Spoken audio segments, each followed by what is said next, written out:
recent weeks is the signing of the Anti-Terrorism Act. And there's just been controversy around that in terms of what definitions fit in under terrorism and what that would do to people who post and voice out against the government, and also U.S.-Philippine relations. So things like that have been affecting the ties in recent years. And like other diaspora communities, Filipino-Americans are balancing this dual identity and these two ideas of home and kind of belonging and where their attention is at. But the crux of our reporting is the hyperlocal news in the cities that we physically publish. So Southern California, Northern California, Las Vegas, New York, and New Jersey. And this covers community events, local businesses, people of Filipino-American descent that are doing newsworthy things. And these are the news items that get really shared widely and what people come to us for. And of course, we do regional and national news, things that are happening on governmental levels that will ultimately affect our community. So recent Supreme Court cases like DACA, for example, about over 3,000 Filipino have been affected by that ruling, and they're usually not covered in the national dialogue when you're talking about this issue. So we try to highlight their voices and their stories, as well as, looking at different topics that, our community may not be tuned into and trying to find a Filipino-American angle. And of course, in addition to the hard news, we cover entertainment and lifestyle, from food. Filipino food has been popular nationwide. A lot of cities, like also in DC, a lot of Filipino-American restaurants have been popping up. And, people love stories about that, and arts and culture, Filipino authors, musicians. And one of the things that I'm particularly proud of is in 4 of our 5 weekly editions, we have a magazine section, which covers the lifestyle stories, but the cover will always have a long form feature about a Filipino-American personality, business, and it's kind of inspirational too, and gives, puts their story there. And we've seen that, people love being in print and having that cover versus, being on a website homepage for like an hour or 2. So, and, people are really proud of that, and sometimes get those framed and display that at home or in their businesses. So that's an overview of the stories that we cover. All right, awesome. So as managing editor, what are your routine everyday tasks? And as managing editor, how do you keep in mind who your newspaper audience is and the mission of the newspaper? Yeah, so being managing editor, I'm sure anywhere, it's about being organized and accessible and always being plugged in, because you're wearing a lot of different hats. You're communicating with other departments beyond the editorial, different people, and just making sure that all the moving parts are in place as you meet deadlines and goals for the day, or largely for the organization. So we have in addition to our US team, we have a small staff back in Manila that work on graphics and some editorial. So they'll send over some stories by the time we wake up here, and I'll check them off, check in with those in the mornings, whether they need to be updated, and they'll go through the editing process with other editors, or there might be some back and forth, and then we'll schedule them depending on whether it should go on online right away or save it for the print edition. And then I'll check in with the US-based editors and writers to see what everybody's working on, any events or news that need to be assigned, and set mini deadlines for the day, depending on what day it is and what edition we're in production for. I'll check like the page layouts and the dummies to help guide the lineup and placements.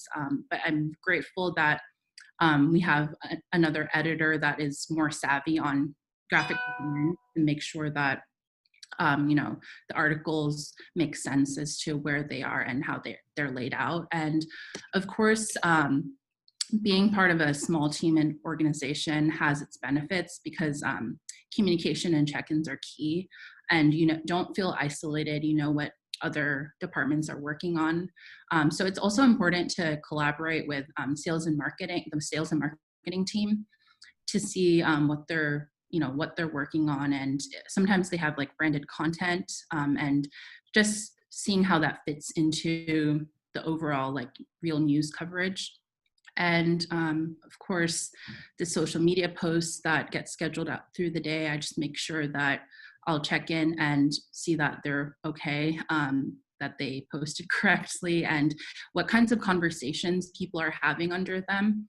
And recently, Facebook and Instagram are among the most popular, and been interesting to monitor what generations and age groups respond to certain news stories. And then depending on what's happening, like sometimes I'm working on bigger stories too, and I try to make myself accountable to that the reporting process is underway and that I'm hitting also the deadlines that were set. And I'll also have conversations and meetings with content partners and other folks in the community, which is, I think, very important to just know what's going on, especially now, like we're working from home, just to check in with what community organizations are working on and how they're dealing with the virus and the extended stay-at-home orders.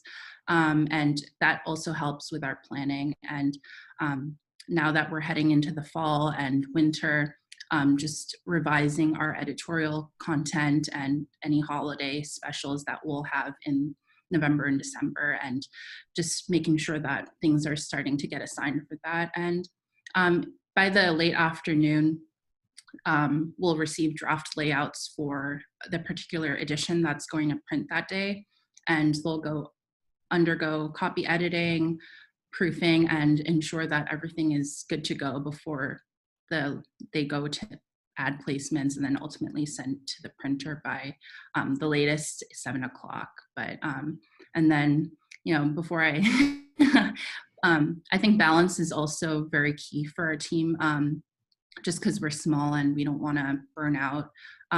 Before I unplug for the day, I try to just anticipate what is going to happen the next day and any stories that we should be monitoring and working on. And sorry, what was the next question was? Sorry, I thought it would be convenient to combine all of those questions at once, but but it's fine. I apologize. I was trying to be convenient with the question structure. Sorry about that. So who is your newspaper audience, and what is the mission of the newspaper? Those are my questions. Thank you.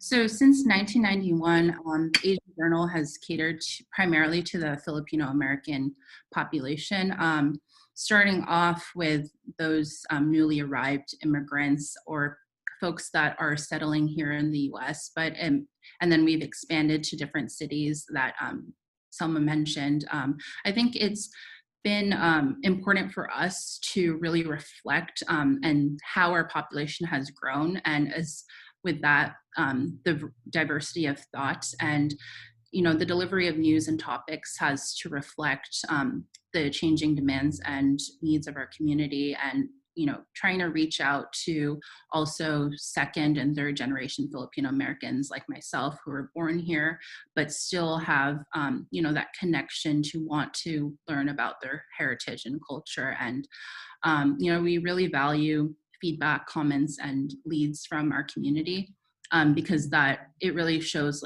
what they're really tuning into, what they're reading, what resonates with them, and what is sparking conversations.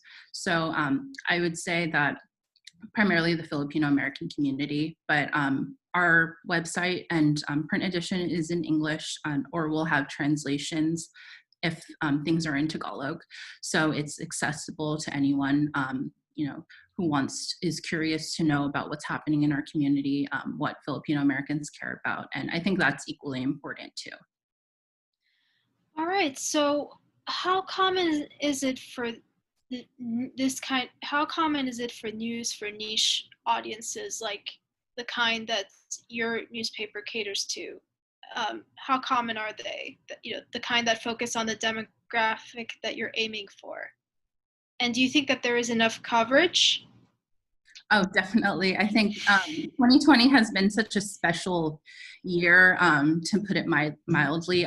We knew early on, when COVID-19, even when it was like still largely international in Asia, when it came to the Philippines, we knew that it would affect people's families, and just how travel between the US and the Philippines. And then when it came here in about early March, we knew that our Filipino-Americans who are largely in the healthcare workforce are in essential industries, such as the postal service, um, grocery store attendants, what have you, that they would be affected. So we've been covering that, just how coronavirus has affected every single facet of life, how small businesses have had to close, or how they're trying to be more creative in feeding the frontliners, or um, doing takeout or different specials, or turning into little grocery stores. And as well, and I think the crux of our coverage right now has just been about the frontliners, the Filipino-American frontliners who have unfortunately died, while taking care of other folks. And we've done our best to try to reach out to close family and friends to talk about the person beyond them being a doctor or a nurse, or a caregiver, and really bring who they were as a person and what motivated them to enter the field.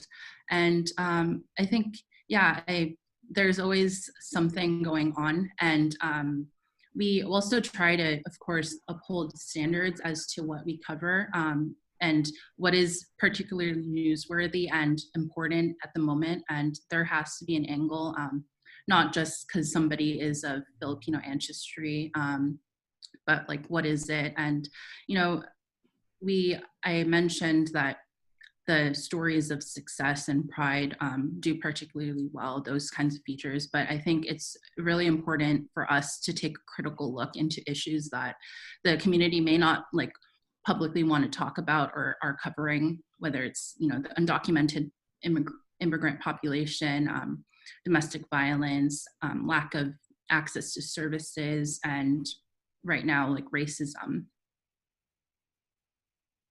You that there is enough coverage of the kinds of stories that you do, or do you think there should be more coverage? And please explain your answer. Oh, yes. So we push for original coverage, foremost, from our team, but we're also lucky to have content partners, such as daily newspapers back in the Philippines, other organizations like Kaiser Health News, Ethnic Media Services, which is a coalition of 2,000 ethnic media organizations, and there's content sharing that way. And they'll usually have translations for other immigrant communities.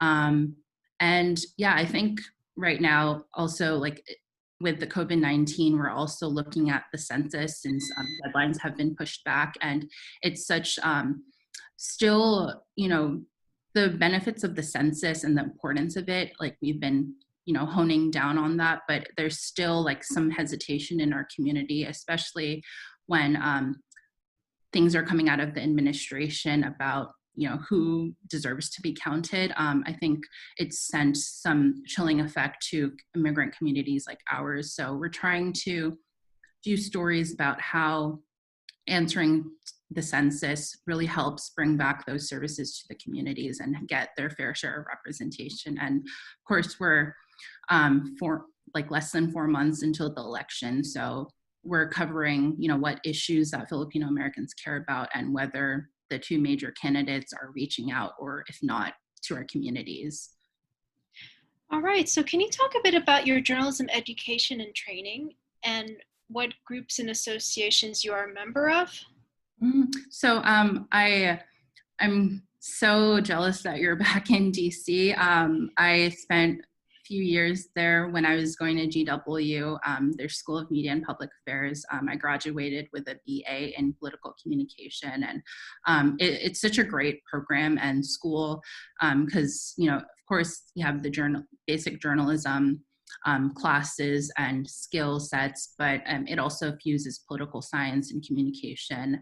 And I couldn't think of a better place than DC at NGW to go to school. And in terms of associations, I'm part of the Maynard Institute for Journalism, and I did their Maynard 200 fellowship 2 years ago. And it's a fellowship training for journalists and newsroom leaders of color to ensure that, they have the proper skills and mentorship to, succeed and advance, because we saw that, especially in mainstream, when journalists of color are promoted, they necessarily don't undergo any sort of formal training. So they just have to learn on the job, and it kind of leads into burnout and just putting the burden to like fix a lot of the institutional things that are happening.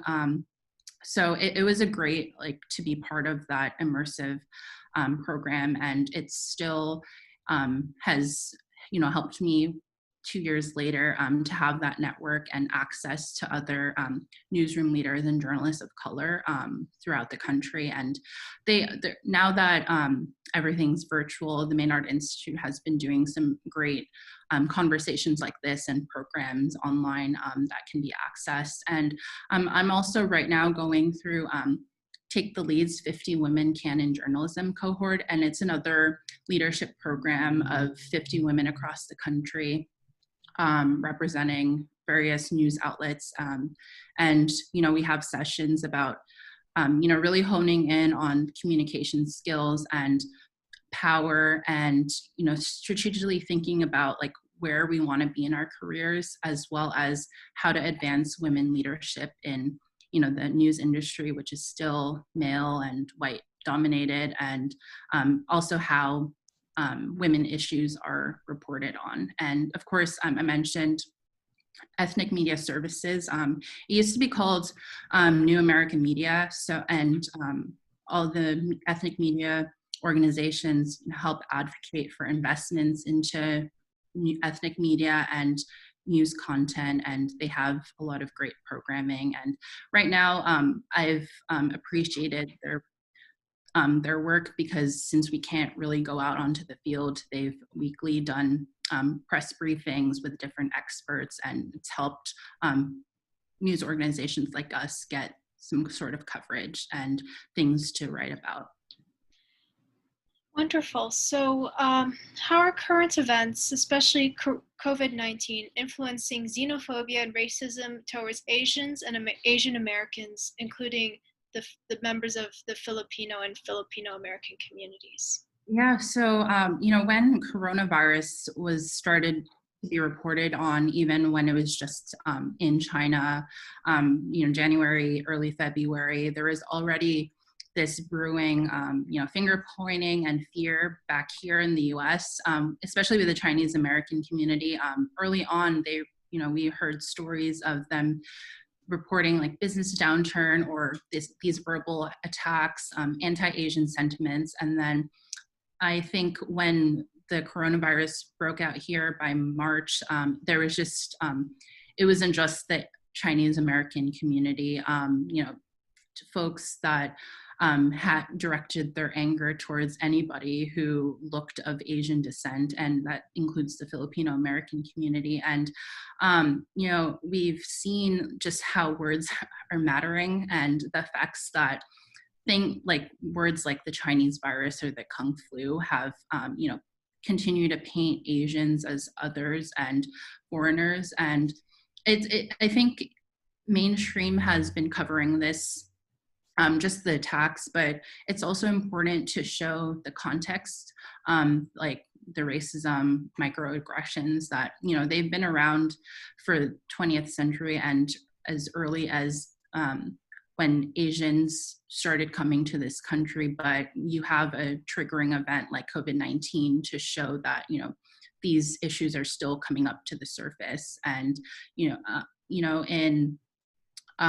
there's one reporting center out of here in California that has been encouraging these individuals to report either in English or in their respective Asian language, especially when there's a fear also to go to the police, or they go to the police but nothing is being done to hold these folks accountable. So this data has been really important for reporting about our communities, and also just showing that it's not just one isolated incident that's going viral on the internet. It's in like an 8-week period, they found that like close to 1,900 reports have been reported, and about half of them were in California alone, which is just very interesting when you think, it's a progressive state and home to many Asian Americans, particularly the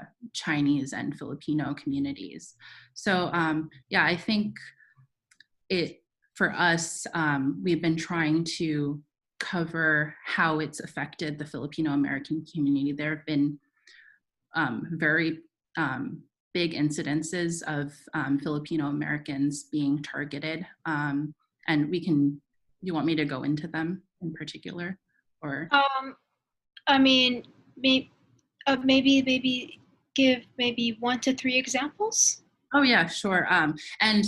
We covered them. We tried to get interviews with the victims and kind of follow up on how they had reported it to the police, or if anything has, but also mainstream has picked up on them too. So there was one in, I think, mid-June in Torrance, California, which is again a very Asian majority city. A Filipino-American woman named Sherry was exercising at a park when another woman named Lena Hernandez was started accosting her and told her to go back to her country, that she's not allowed to exercise.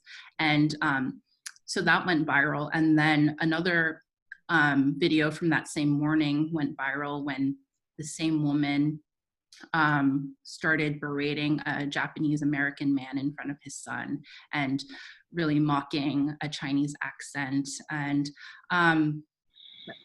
these 2 videos went viral and were brought to the attention of authorities, but Torrance officials decided not to press charges because they cited the lack of evidence. So, it also, like I mentioned, when these incidences go viral, like what is the next step? So a lot of leaders are calling for more accountability and possibly the Department of Justice to look into these crimes and see what other ways are there for investigation. And then not just COVID-19 related, but I think, racial tensions. There was that story in San Francisco when a Filipino-American man was stenciling Black Lives Matter outside of his home when a white couple approached him and started saying that he doesn't live there and that they were going to call the police, and which they actually did. And fortunately, like, the police officer that came recognized the guy and just like drove away and didn't make a fuss. But since incidents like that, whether it's the Black community or other brown communities, are just very scary because you don't know how they're going to turn out. And also there's the tech CEO in San Francisco who went on a racist tirade on July 4th, out of all days, against a Filipino-American family that was celebrating a birthday. And these, thankfully, like, there was evidence and that these were caught on film, but how about the others that we don't know about or nobody's speaking up about? So you don't think that there is enough reporting or data on these incidents, correct? I think so. The Stop AAPI Hate Center is a great resource right now. They started in March.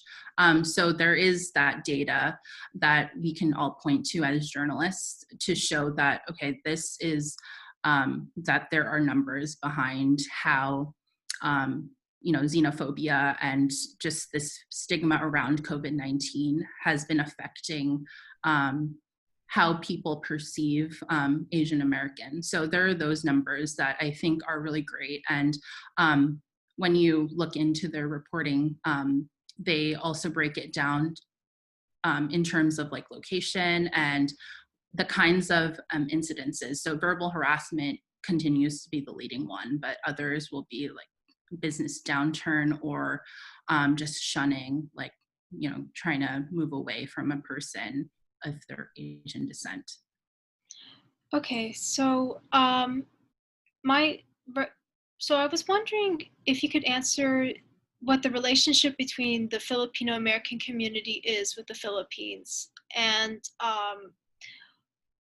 how does that affect your view of journalism, what's going on in the Philippines, the media scene, including what happened with Maria Ressa, the laws used against Maria Ressa, and a whole bunch of other spotlights in the Filipino media.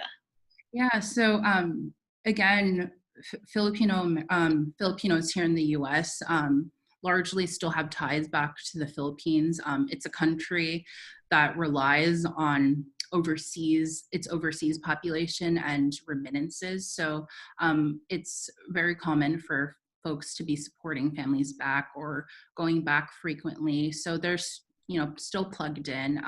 Sometimes I feel we see that they know what's happening back in the Philippines, even though like they've been living here in the US. So that's why our coverage has to reflect that, okay, if they're not reading, the Washington Post, the LA Times, like how can we bring these big national stories back to the community, and they're actually living here, and that affects the day-to-day life more.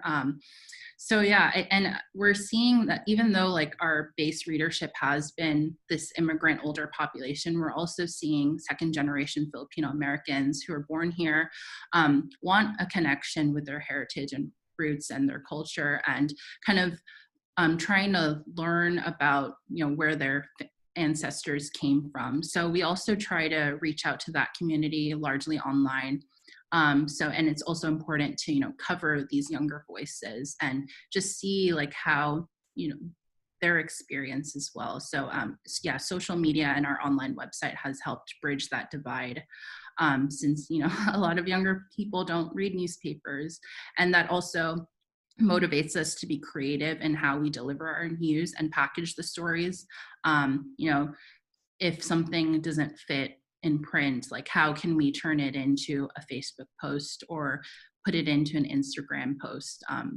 A lot, as we know, a lot of young folks are on Instagram and they love sharing graphics and infographics. So trying to put stories there and try to drive them back to the site to actually read the full story and not just the headline.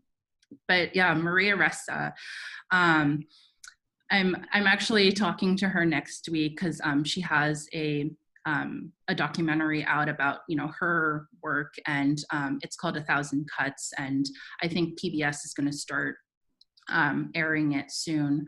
And as we know, she is the co-founder and CEO of Rappler, and she's been the subject of many cases against her. And last month, she was convicted of cyber libel. She and a former staffer, because the site had run an article about a businessman and had linked him to, I think, a scandal with a Supreme Court justice, and he sued for cyber libel. And if there are any people who are very interested in libel and media law, I really encourage you to check out this case because it's really wild. Because one of the big things that motivated the court to convict her was the updating of a typo. So it was published in, I believe, before 2012, but after 2012, the country had passed a cyber libel, and the article was updated because there was a typo, and then they that was their grounds of convicting her, and she could face up to six years in prison. And she's also simultaneously battling other cases like tax evasion, allegedly. And on top of Rappler, recently ABS-CBN, the country's largest broadcasting network, was taken off air after its franchise expired. So in the Philippines, TV and radio broadcasts have to get a new franchise through Congress every 25 years. And, of course, there were political motivations because they have been critical about the current administration and other lawmakers. So the vote was 70-11 to deny it a franchise. And it's just really unfortunate that a lot of families that rely on TV and radio broadcasts are losing such a vital source. And just to put it into context, because a lot of folks have asked me, how big is that? It's like if our CBS or ABC was taken off the air. Not only does it provide news coverage, it also provides the entertainment and cultural programming that families love. And but they're being creative and seeking ways to go around it by delivering it online, but there's still a large population that's not connected in that way. And it's also sad for its 11,000 workers that could potentially be laid off by next month. All right, so as for the Asian American readers that you reach out to, especially the Filipino-American and Filipino readers, what have you noticed regarding the political, voting, and civil rights issues that your audience cares about? Yeah, so I think since I started in 2014 and seeing the midterm elections and of course the 2016 election, there's still such a big potential to reach out to the Asian American community as a whole. There's just so many studies that show that it's the fastest growing minority group. And the Pew Research Center recently said that about 5% of the population are new eligible voters. So that's a huge piece of the pie that both parties should be looking at.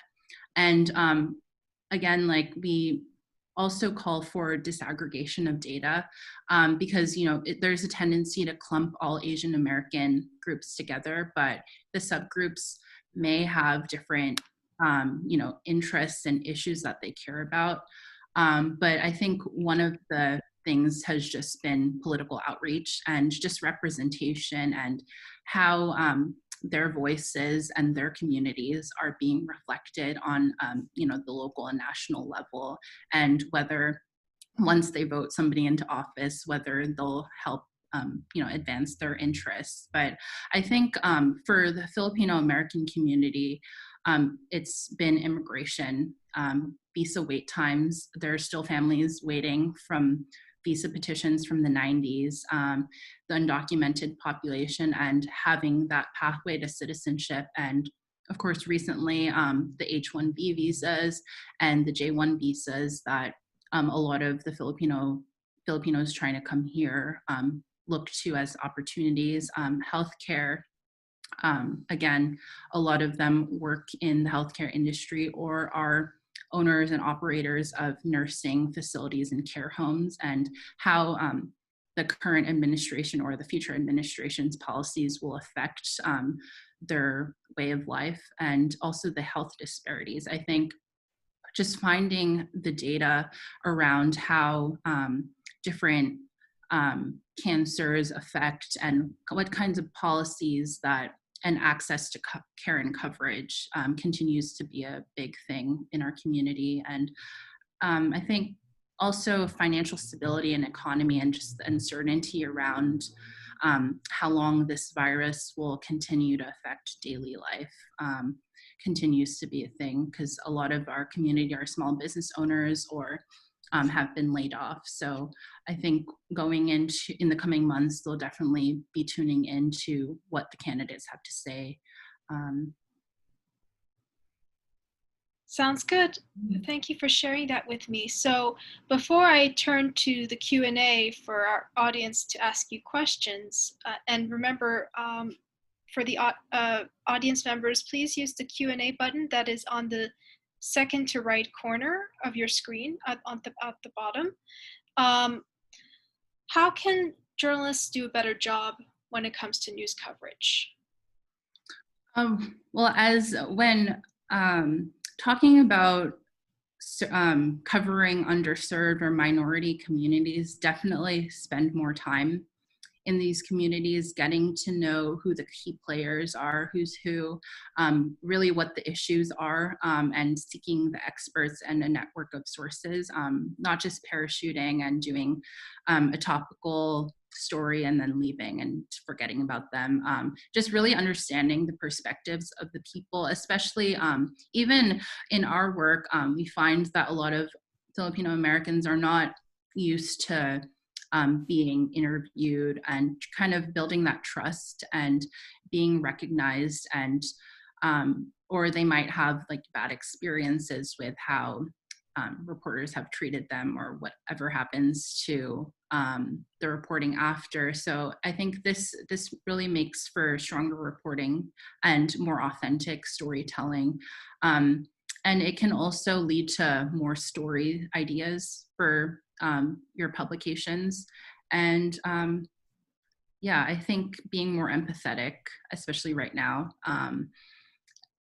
And yeah, I'm really interested to see more mainstream and ethnic media collaborate and partner, because of course, like we're in this work, and we know, you know, what community organizations and leaders are doing the work. So I think that's still a big question, and it's something that I would want to pursue further. All right. Well, thank you so much, Christina, for taking the time to come here and to answer these questions. Now I'll turn it to the audience. Any questions are welcome for our panelists, please. I see one. Steve Taylor asks, is your news organization licensed by the Philippines government? Yes, so yes, it is. We have a small staff there, but we don't publish anything there, so it's a little different. And it's just mostly going back here to the US. So it's a little different. I'm not quite sure of the licensing process back in the Philippines, but I know that our reporters are credentialed and have access to Malacanang, the president's briefings and such. But I'm not too familiar with the licensing procedures, but I can look into that and get back to you. All right. Any other questions? Another question. How close is the government's content supervision of your work? Oh, not at all. We really do not.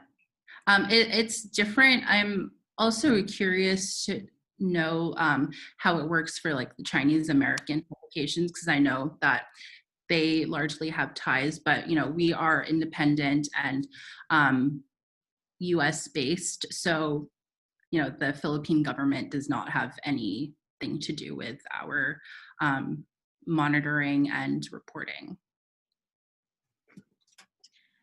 All right. Thank you for that. Any other questions?